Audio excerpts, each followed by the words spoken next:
Hi, everyone. Good to see you all. Good morning. My name is Ambarish Mitra, co-founder of Greyparrot. And today I'd like to talk about one of the most pressing issues of our time, but often overlooked, which is waste, or as some call it, trash in some countries. And it's a big crisis. We often camouflaged under the name of plastic, but the world of waste is several kinds of materials. But let's not just talk about the problem. I see it as an opportunity, almost like $1 trillion opportunity. So that's what we'll cover in a little more detail. Waste contributes to more than 9 million deaths a year. The pollution that is linked to it.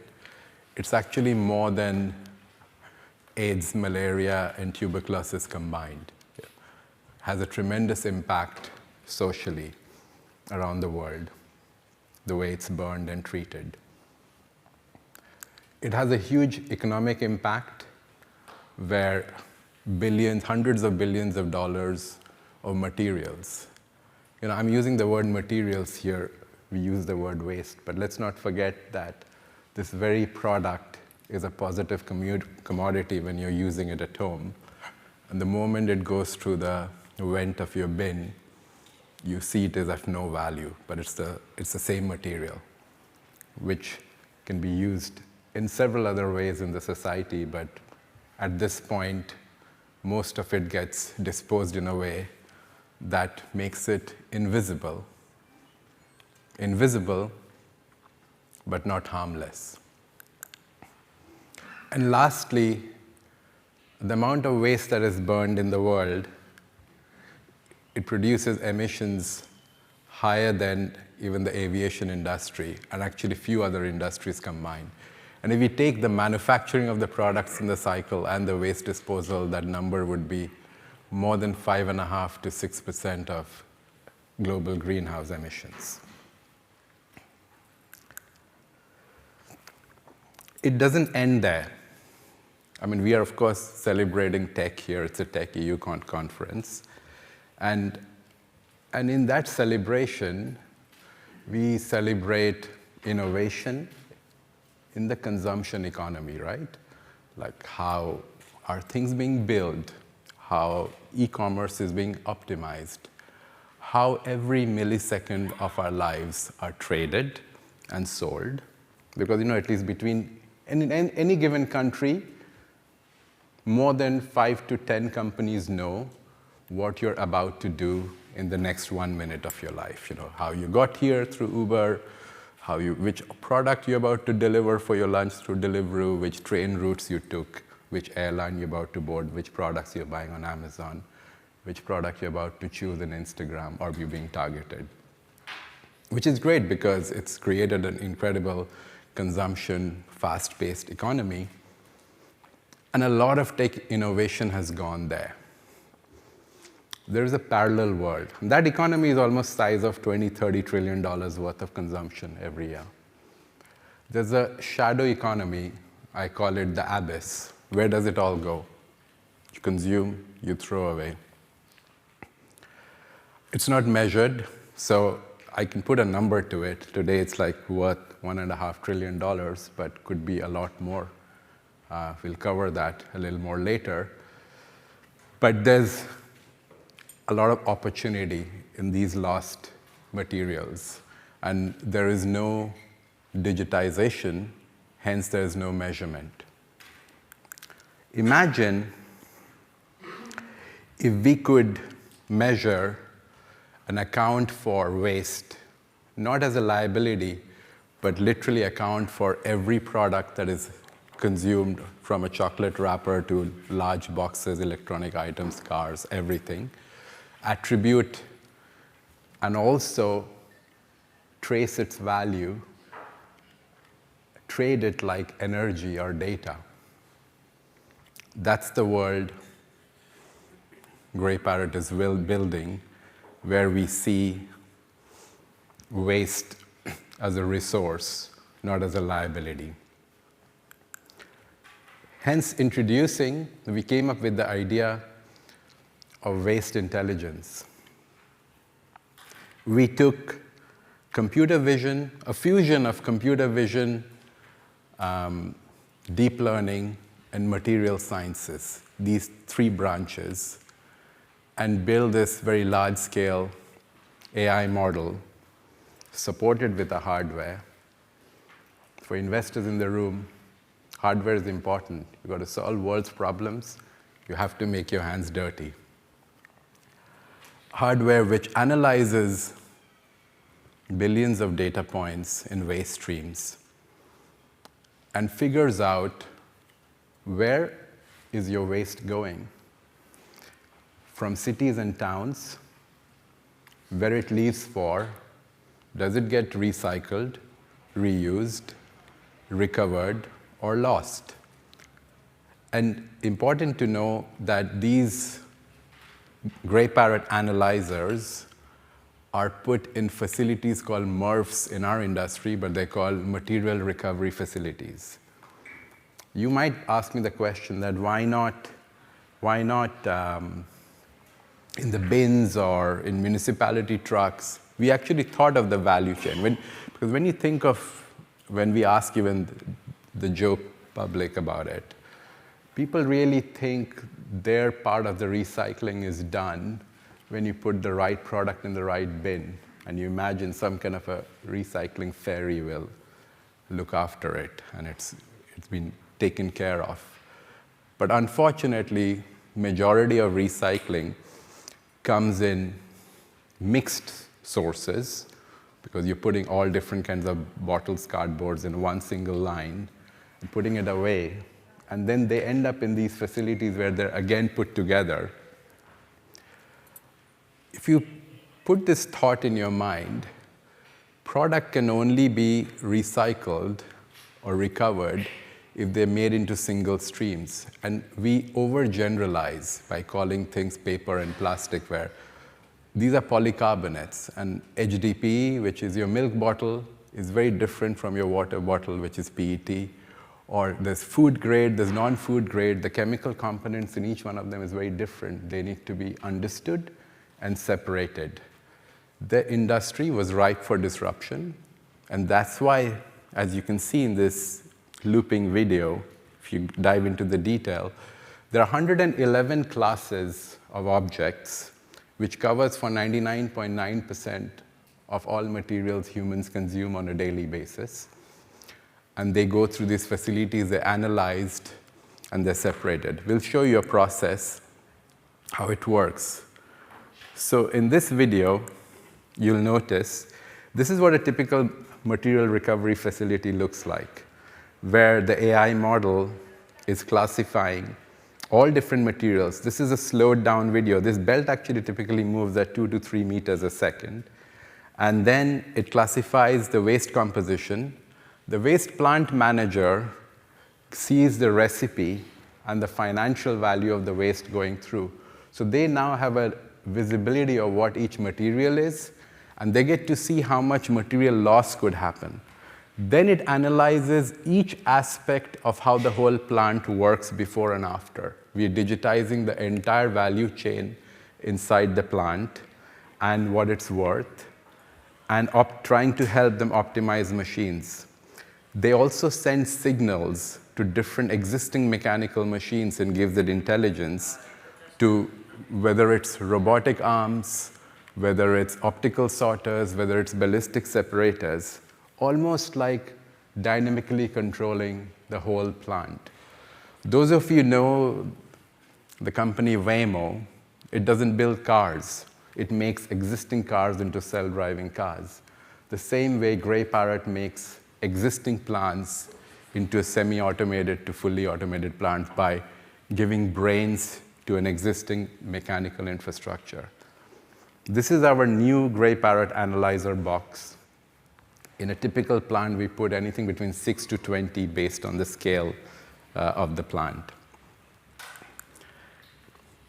So in terms of scale, we analyzed 40 billion objects last year, which sounds like a very large number, but still a very small fraction of what happens in the world. But we're trying our best to scale and improve. We're deployed in 20+ countries, mostly in Europe, US, and parts of South Asia, like Korea, Japan. And our clients are finding tremendous value in how their yield and recovery in terms of quality and contaminants are being removed because of artificial intelligence being put in the loop. Before Greyparrot, all these things were done very manually.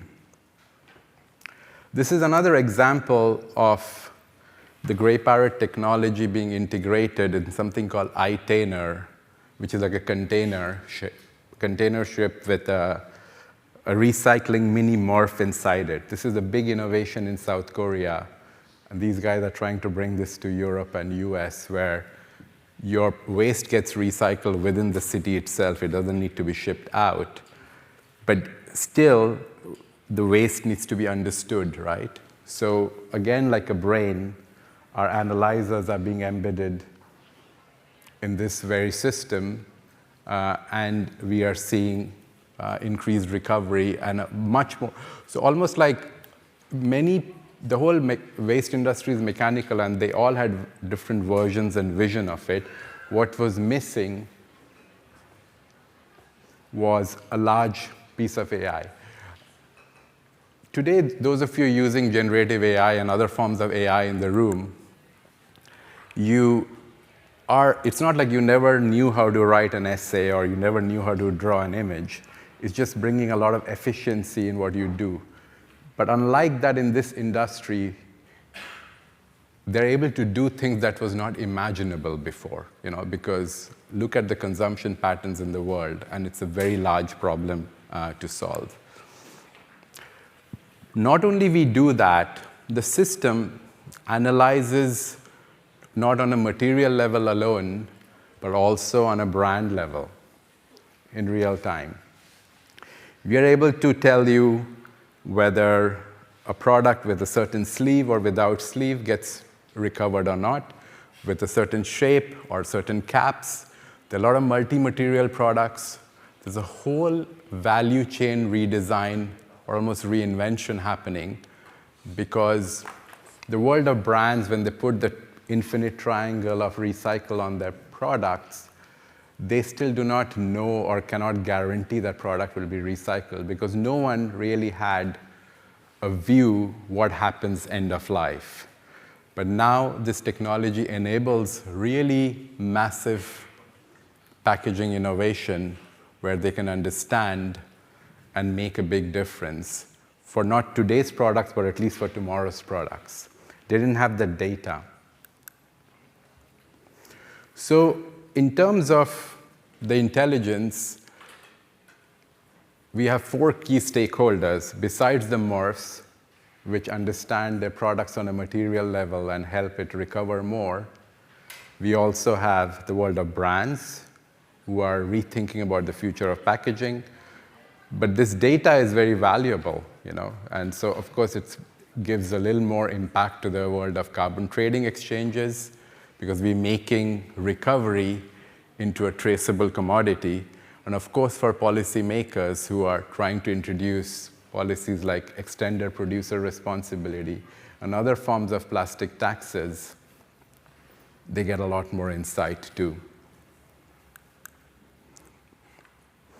In terms of economics, this is a huge opportunity. Focusing on the consumer packaged industry, or FMCG, which is a $12 trillion industry, and the waste itself is $1.3 trillion industry, there's a huge mismanagement of assets. I'm calling the word asset here. Because if you make waste and materials fully traceable, I don't think this industry should be called waste management. It should be called, in my ideal world, material asset management. Because the issue is here, we're using by calling the waste word, already making it into a negative commodity, where this is a commodity like any other commodities, and it should be brought back to life for reuse and recovery and repurpose. So our immediate addressable market today is $9 billion. This is just on the intelligence side, but ever expanding. What I have not covered is the second biggest polluter in the world is construction and demolition, fashion, textile, followed by that, electronics waste. This is a very transferable technology. Everything I said so far was focused on packaging materials or municipality solid waste, things you, in every city, every town, every village in the world, you throw in your bins from offices or homes. The world of waste is big and large. For the founders in the room, and also the investors, do not ignore this. It's very easy to get carried away thinking the digital revolution is done. It's not. We were not looking into waste. I was always in the field of computer vision, trying to digitize other processes in the world, then found a big gap, almost unbelievable. Like any consumer, I used to believe recycling works. And it works to some extent.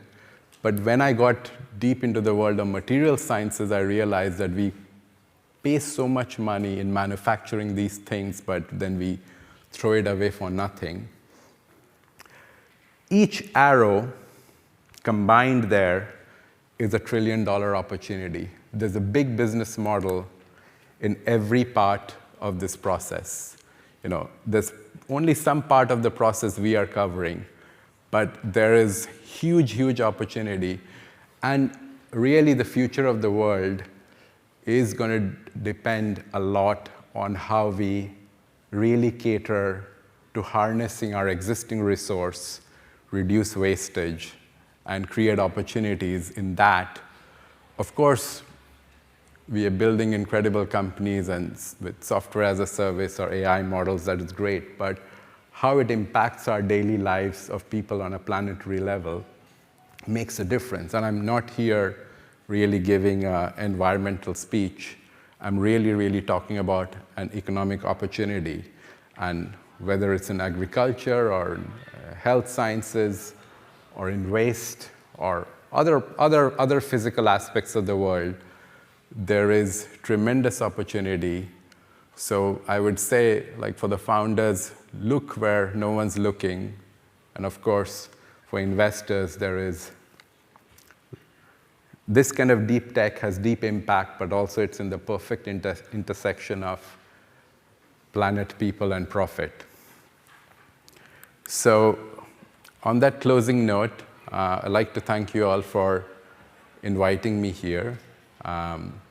And I wish you all the very best. And I'd like you to continue to take interest in topics like waste and look for other opportunities, which is being right now ignored or not being understood. Thank you very much.